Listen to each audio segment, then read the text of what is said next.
What's up, everyone? This is a special episode of the Game Time Guru because we've got the marketing guru joining the Game Time Guru. So, What time is it? Game time! this is the Game Time Guru podcast, where I interview sports figures from all over the world to help deliver a panoramic view on sports. So whether you're a former athlete, one of the crazies, or simply a casual sports fan, this is the perfect show for you as we peel back the curtains and learn from our guests every single week. I'm your host, Shane Larson, and I'm helping you see sports through a different lens.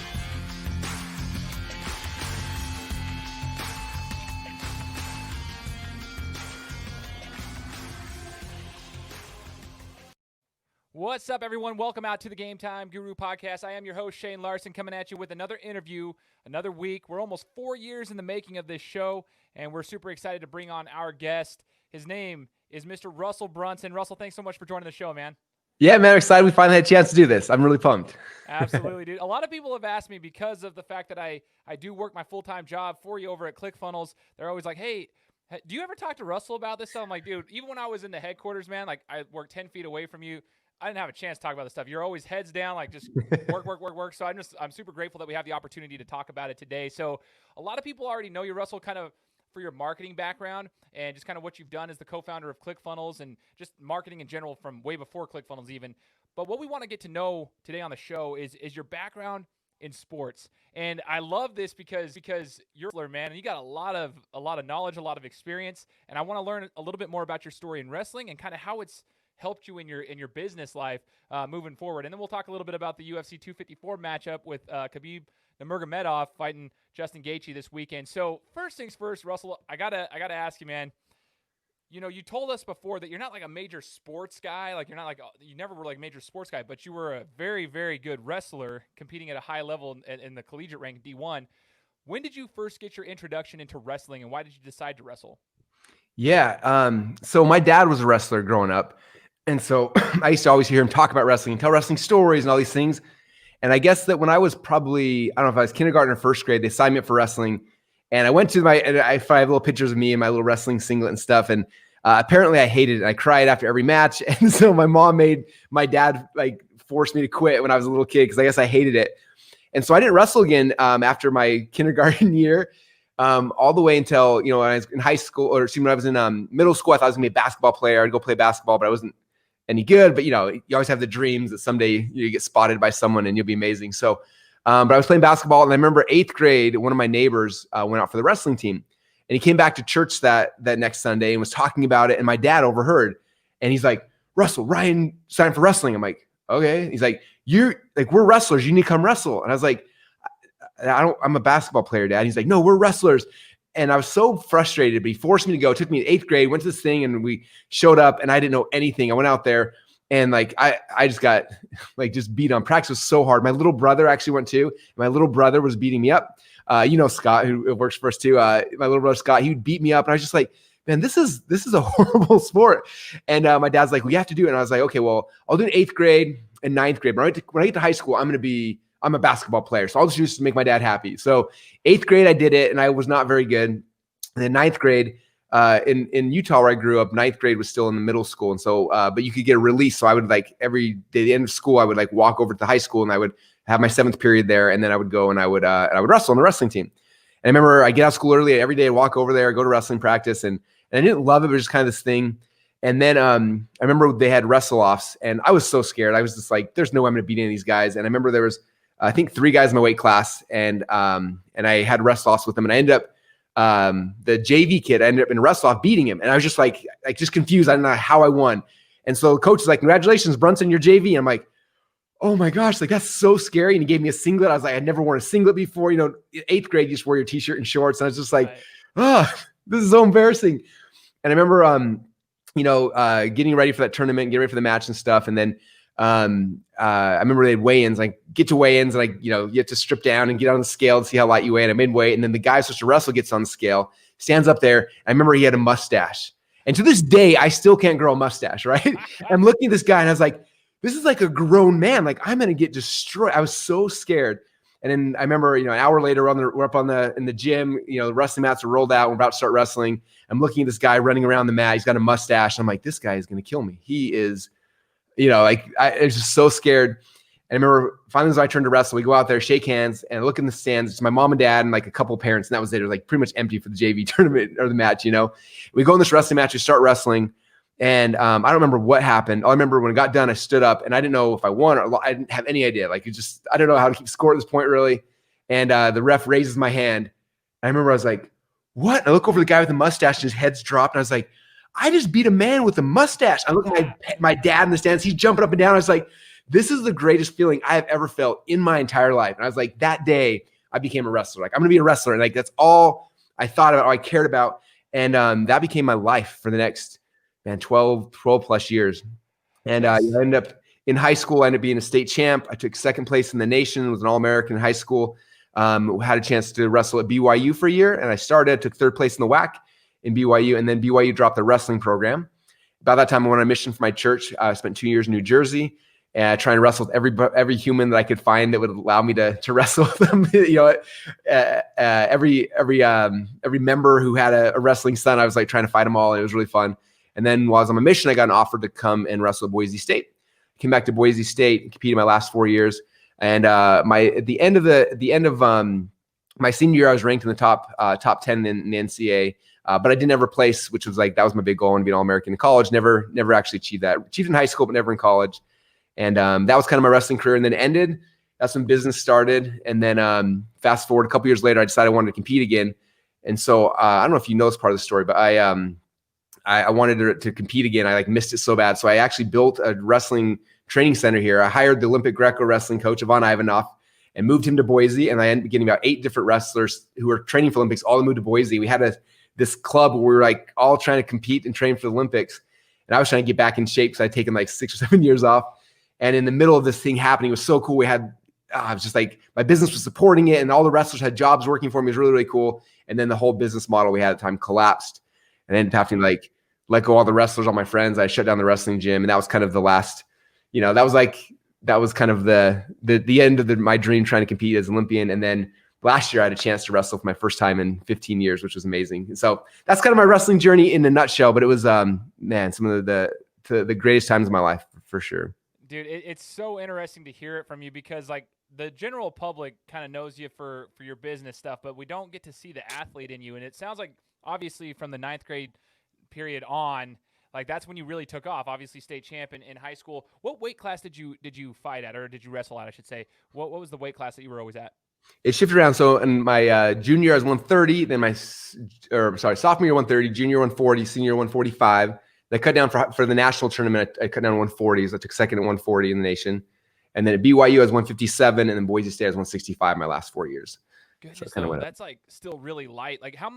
What would you say was your typical weight cut? Because wrestlers, one thing that a lot of people don't understand in the combat sports realm. See, in boxing, I fought for 3 years for Golden Gloves. And one of the things was I was a very, very light-sided heavyweight. So a light heavyweight. So I didn't ever have to cut weight. Everybody was dropping down from 225 down to 205, and I was sitting there at 185. So I was always at the very low end of it. So I was fighting big dudes. They would drop down. How much weight did you typically have to drop before your matches? So I had a problem. My dad, when we were kids, used to tell me stories about cutting weight, and he made it sound so glamorous. He tells these stories and all the things, and I used to listen for hours. And I was like, that's so cool. I want to cut weight. And so when I started wrestling, I cut a lot of weight. I remember my sophomore year, I would come in Monday morning, I would weigh 160, and by Thursday I'd be 130. For the tournament. And then that was the cycle for the entire season. So it's 30 pounds my sophomore year. When I got older, it's more 18 to 20 pounds. And then my senior year in high school, actually, there were 3 kids, not in my high school, 3 kids in the country who all died from cutting weight within about a month period of time. And they changed all the rules in wrestling. And so when I got to college, it was harder to cut weight. There's some really cool rules in place now where, honestly, it's about 10 pounds is about the most you can cut, which is pretty easy. You can cut 10 pounds in a night. So that was kind of the peak. But it used to be, I had a window of time where I got to go with the hardcore weight cutters back when it was an art form before it became a little different than it is now. But it was a lot of weight cutting. I remember one time I tried to add up all the pounds. I looked at all my matches, all the tournaments and my things, and it was over 1,000 pounds I'd cut in my high school career, something crazy like that when you added it up. It's unreal to me. I talk to people about that all the time. Wrestlers, especially, that is crazy. It's hard. That's outside of the sport itself, just having that is part of the sport, but outside of the competition, the weight cut it's like you said, it's like an art in and of itself. You have to like have a system down. Just real quick, do you have any like stories of a weight cut? Like, what did you do for weight cutting? Put a sauna suit on, run around in the gym with a heater on? Like, I used to watch the wrestlers during basketball practice. They'd be running around up top, cutting weight and stuff, and like throwing up in the trash cans. It made me sick. Do you have any stories of like cutting weight, or was it just kind of like you just did your thing and go? No, I someday I should write a book on this, because I split tested a ton of different things, and some things are awesome, some are lame. Like, I'm sure you've probably seen wrestlers who like they'll get like a laugh or a Jolly Rancher and they'll spit in a cup all day. I did that once, ripped the trash out of my mouth and my tongue, and I lost like a fourth a pound. It was horrible, so I never did that again. I tried like binging and purging. That didn't work. Stomach acids rip out, and it's like that was horrible for me. With the and like even like I put sweats on in when I run, it doesn't suck weight out that fast. So the thing I found the best for me is, and my coaches, our coaches wouldn't let you cut weight during practice because they wanted you to focus on technique. So we'd wrestle our practice. As soon as practice was done, what I do is I take off all my clothes. I put long sleeve sweats on, and then put a sauna suit on top of it, and then put sweats on top of that, and then a beanie because tons of heat comes out your head, and then a thing, and then I'd come down and I'd wrestle.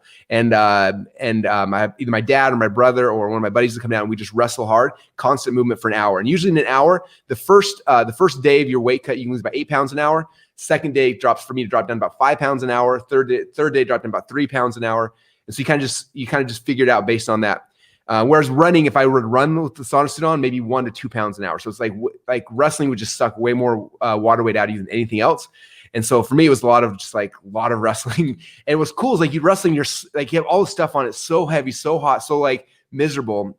And then when you go, after weigh-ins happen, you drink some water, you feel good, you take all that stuff off, and you're just like, you feel so fast and easy, and like everything. It's just the contrast is interesting. It makes it, I think, way more fun when you're wrestling. Like, this seems so easy. Everyone seems so little, and their arms I can grab. They're not like having 15 layers of sweats. But it's great because you take off all the sweats, and then like you take your shirt and you can wring it out, and you see, like, think about 8 pounds of water weight. Like a gallon of water is 8 pounds. So you can take your shirt and you wring it out, and water would just like whoosh, all over the ground. It was really disgusting and cool. Dude, I think that's so intriguing, though. That's the craziness that goes on behind the scenes. So when people say that athletes are dumb jocks, no, look at the stuff that you have to do. Like, this is stuff that you're doing. Plus, you're doing like a mathematical equation: 8 pounds of water weight. That's a gallon. This and that. So, anyways, I do have a question for you too. So you get to BYU. You mentioned that they got rid of the program. You went on a church mission.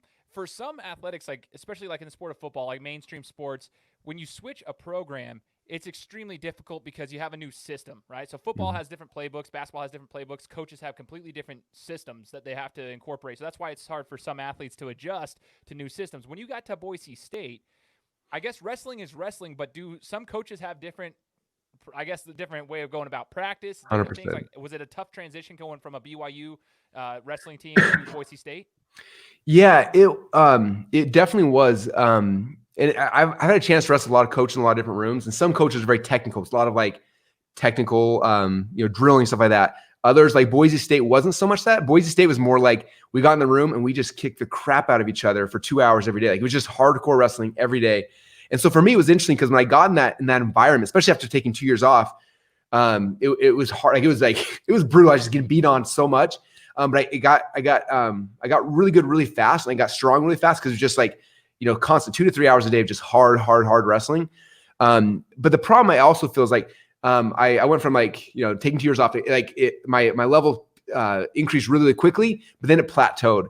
And I wish other places I wrestled, other coaches I feel like had better training systems to like have, technique and like review, like after match coming back and like looking what you did wrong and stuff like that. We didn't really have at Boise State, which is why I think a lot of our athletes plateaued and never really got to.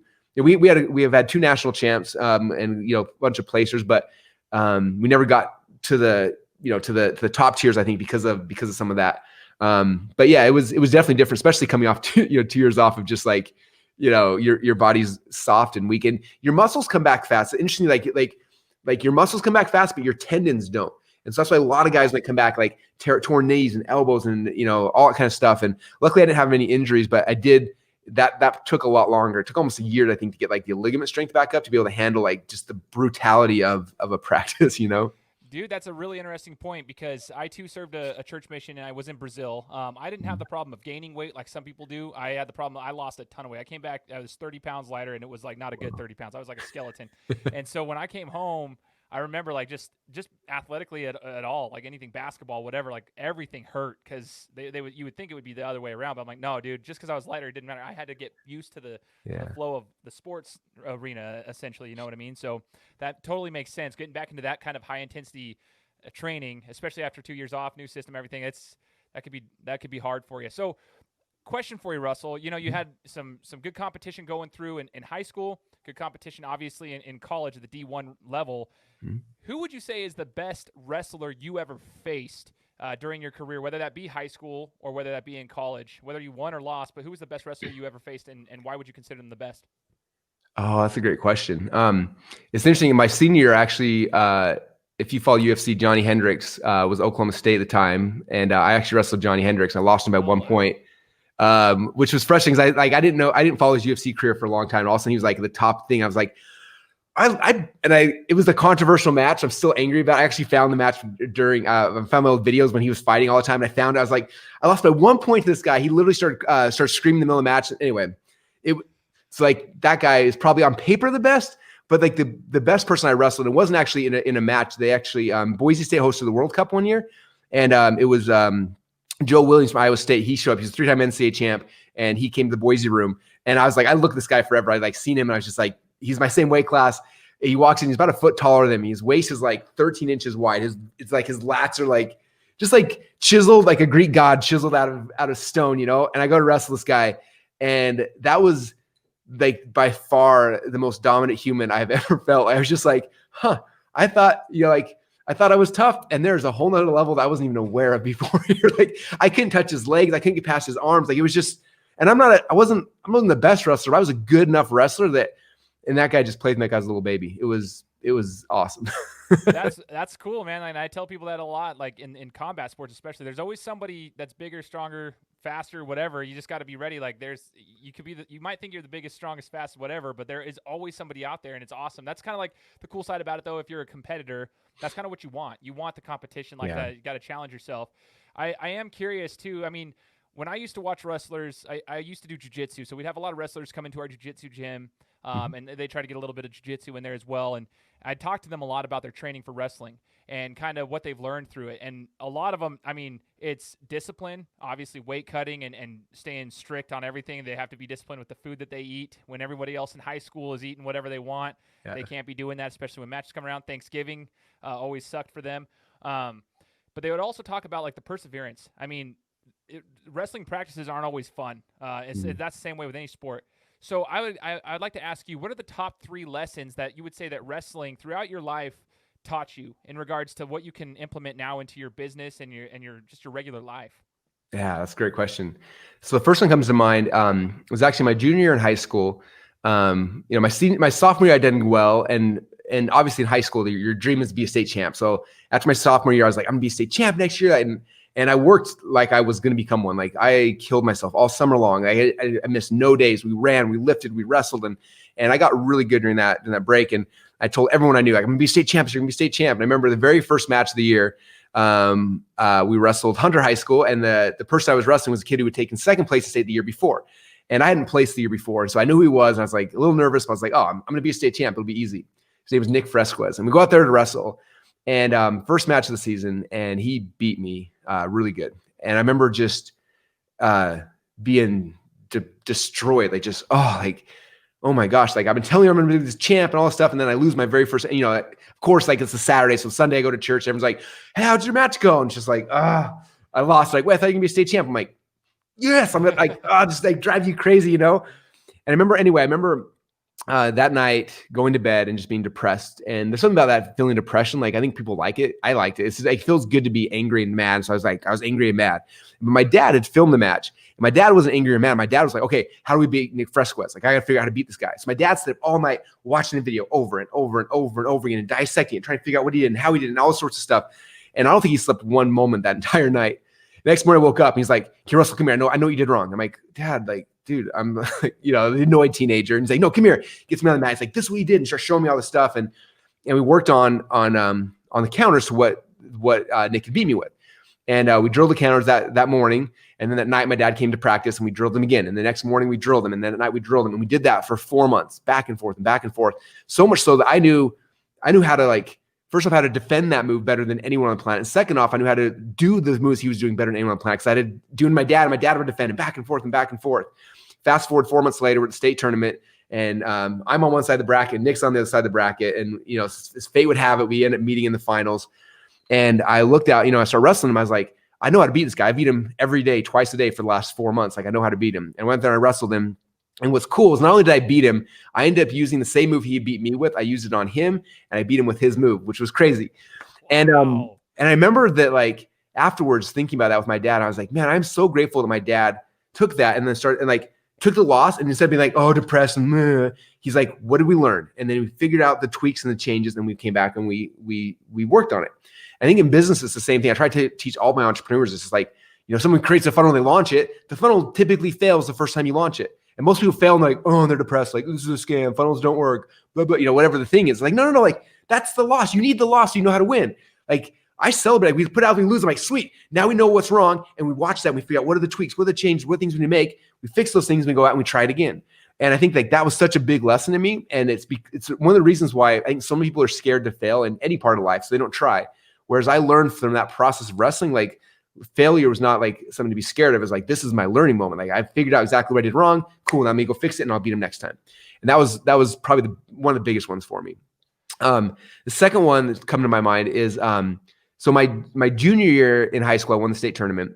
And then my senior year, I actually didn't. And I was way better my senior year, but, man, I had an amazing season. And then in the semifinals, I wrestled this kid who I'd beaten a couple times during the year really easily. And he caught me in a throw twice, which is really embarrassing. Anyway, he ended up beating by 2 points. And I lost. And I was just like in this thing of like, same thing, like depression. Like, I lost the state title. Like, I was state champ my junior year, not my senior year. So embarrassing. So much like my identity was like that I was the best, you know, I was state champ. And I also like had lost this thing. And I remember like part of me wanted just to like hide and run away, which I think a lot of us feel that. But instead, my dad was like, well, there's a national tournament that happens once a year. You have to be a state champ to go to it. And because you were state champ your junior year, you're qualified to go to it. He's like, do you want to go to this? I was like, yeah. He's like, okay, well, if you're going to go, like if you go like this, like you need to get a lot better in a short period of time if you're going to do well at this thing. And he told me these stories about Gable, Dan Gable's like my sports Michael Jordan, right? Dan Gable, like when he lost one match ever his senior year in college. He lost his last match. And then he was so frustrated, he ended up going to the Olympics. And anyway, he ended up winning the Olympics. Nobody scored a single point on him. And what they used to tell stories about Gable, they said that he would work out 7 hours a day because he was training for the Olympics. And then he'd go to bed at night. But then he knew that when he went to bed at night, the Russians were on the other side of the earth and they were awake training. And he couldn't sleep because he was so upset that the Russians were training. And so he'd get up and he'd run at night to make sure that they didn't get anything on top of him. Right. I mean, Dan was like the man. And again, goes to the Olympics and nobody even scores on him, wins the gold medal. And like, he's our legend. So my dad tells me the stories like, if you want to beat all these guys, you got to outwork every one of them. And I was like, all right. And so my dad and I figured out a plan. Like, hey, wake up in the morning, we run, we lift, we wrestle. And then I was like, I can't keep wrestling with people I've been wrestling with because, like, you know, I know all my guys' styles. Like, I need more competition. And so we figured out in the state who are the people that are also going to this national tournament, who are the state champs. And we set up practices with them. We would drive from school to school, sometimes 2 or 3 schools in a day, just to get with the best people and wrestle with them and wrestle and then go, you know, school to school. Guys are heavier than me, lighter than me, like whatever we could do. And man, we're working, I would say minimum 7 hours a day for I think the 3 months between the state tournament when I took third all the way to the national tournament. And the national tournament, I ended up taking second place in the nation, becoming an All-American, getting college scholarships, all that kind of stuff. And people are like, well, you took third in state, but second in the nation? Like, how does that work? And it was like, because I knew that like I had to do what nobody else was willing to do if I was gonna be successful. Like I had to put in more time, more effort, more energy. I couldn't keep working with the people I was working. I had to go find the best and train with them because they were going to make me the best as well.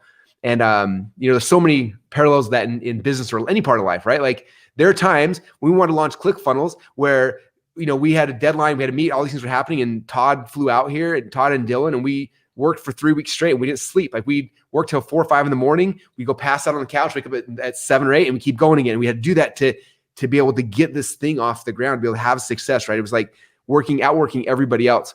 And we had to go through that over and over and over again. And I think that like perseverance and that kind of stuff, like, I don't know, you don't learn that at school. You don't learn that in any other place besides sports, I don't think, which I think is why, you know, I've had success in business, because I learned those kind of work ethic and those kind of things. So those are two. I'm trying to think of what a third one would be. I mean, those two are fantastic, man. So I appreciate just those. That's actually phenomenal. That's a phenomenal example, two examples of what they've taught you and how you've applied them into your life. Like it's incredible. And it's funny because as you're talking, it makes more sense now as to like I analyze people. That's just how I've always been. So when I started working for you, it's been 3 years now. I was always the quiet one. Well, I wasn't quiet in the office, but I would always quietly observe people. And I can see how your brain works. Like it's always going.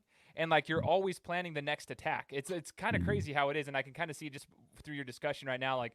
Okay, so it's through this. That's just how you've been. You're a competitor. Yeah. You're always going. You're outworking everyone. I've literally never met anybody who has been able to have a vision and put that into practice you'll do whatever it takes. And then you just mentioned that right there. You do what it takes to get it done. So it's crazy.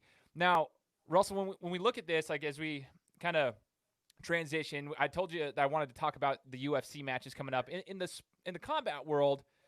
Ultimate Fighting Championships, Bellator, any kind of mixed martial arts, jiu-jitsu and wrestling is a major part of that. Everybody likes their striking, their kickboxing, their Muay Thai. It's a little more exciting, if you will, because everybody likes the broken noses and all that jazz. But really, when the grappling comes into play, it's really fun to watch. However, a lot of people think it's boring, right? They'll look at wrestlers in the UFC and they're like, oh, it's so boring. However, when you understand it, like Khabib Nurmagomedov, for example, he's an elite wrestler at an all-time high, and what he does is unbelievably strategic. Mm-hmm. He'll go for a single or a double leg takedown. He doesn't get that. He's going for the single. He's twisting. He's doing this. He pins his body up against you. I want to know what your thoughts are just from the times you've watched Khabib, an elite wrestler, and the success he's had in mixed martial arts. I mean, the man has never lost. He's a stud.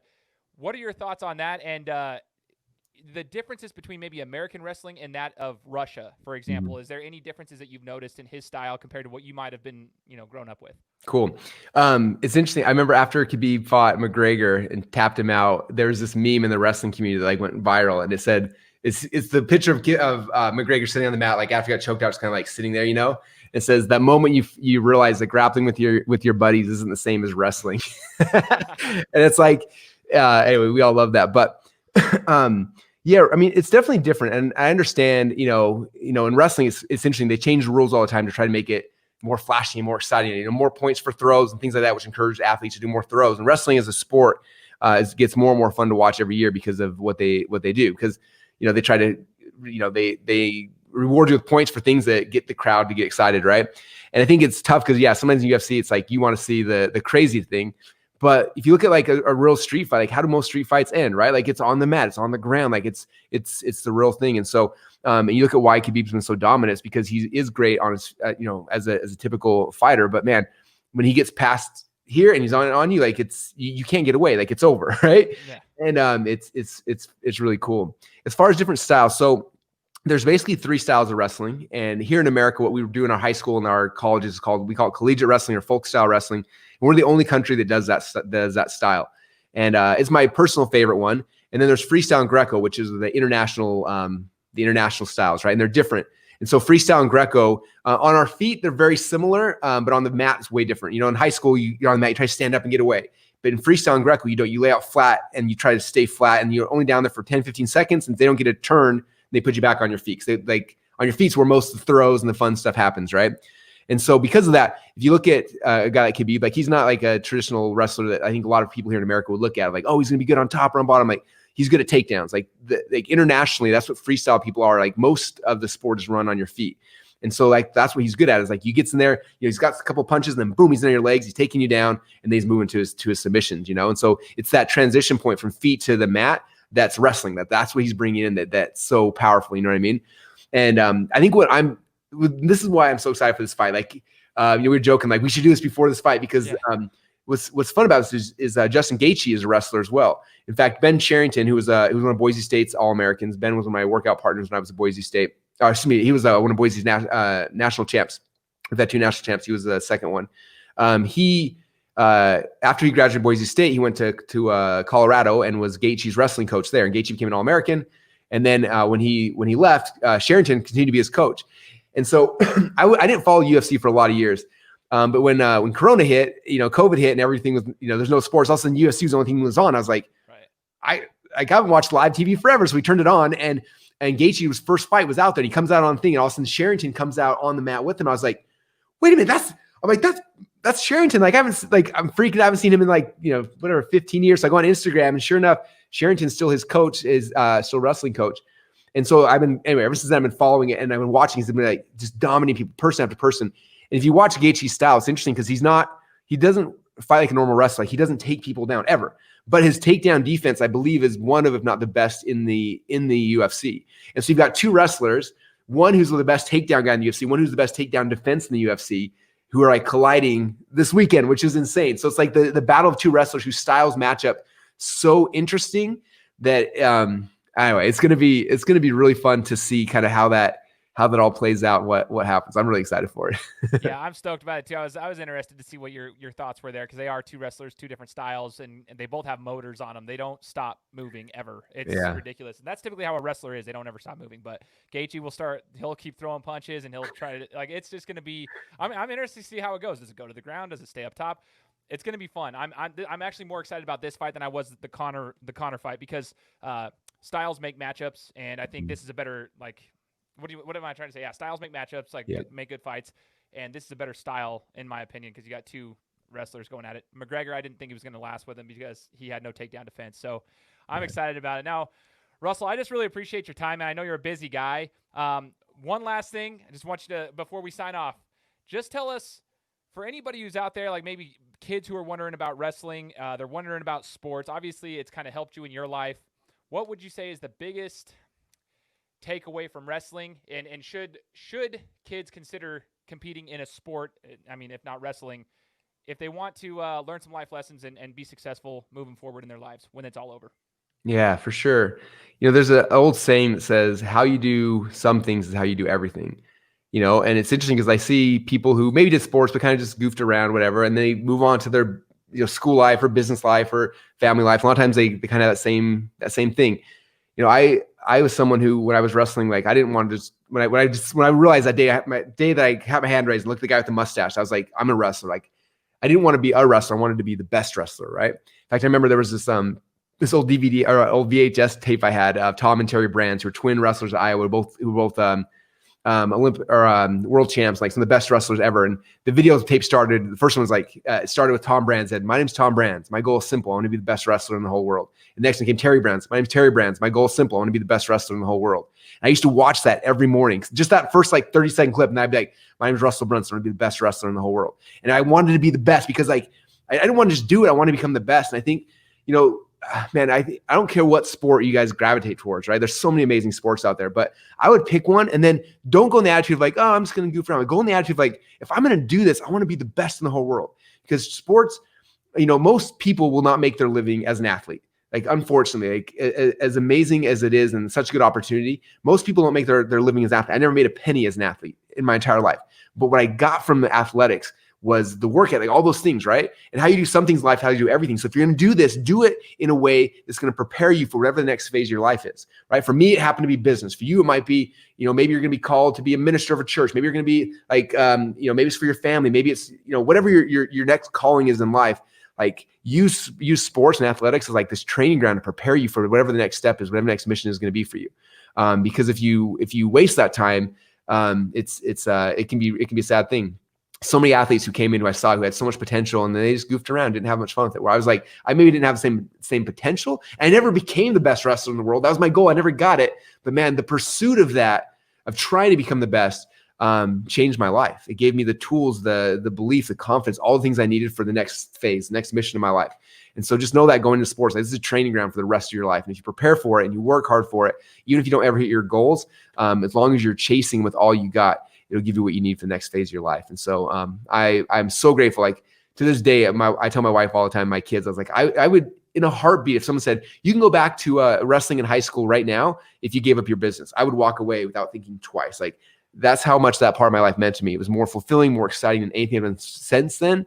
But man, it was on top of that, it was the training ground that prepared me for everything else I've been doing in my life since then. So hopefully that helps motivate somebody to go and just go all in on their sport. Don't dabble, just have fun with it and do it 100%. Appreciate that, man. For all the coaches, all the parents, and all the athletes right now listening, I hope you took notes right there, because that was some golden nuggets. And Russell, I just want to say thanks again for joining me on the show, and for all the listeners out there who've tuned in. Make sure you leave me a 5-star review on Apple. Make sure you subscribe, because we'll be coming to you every single week with a new interview. Take care. Thanks, man. Guys, thanks so much for listening to another episode of my show. Now, if you could go and do me a favor, head over to iTunes, give me 5 stars, and leave me a review. It would be greatly appreciated. Thanks, guys. Appreciate your support.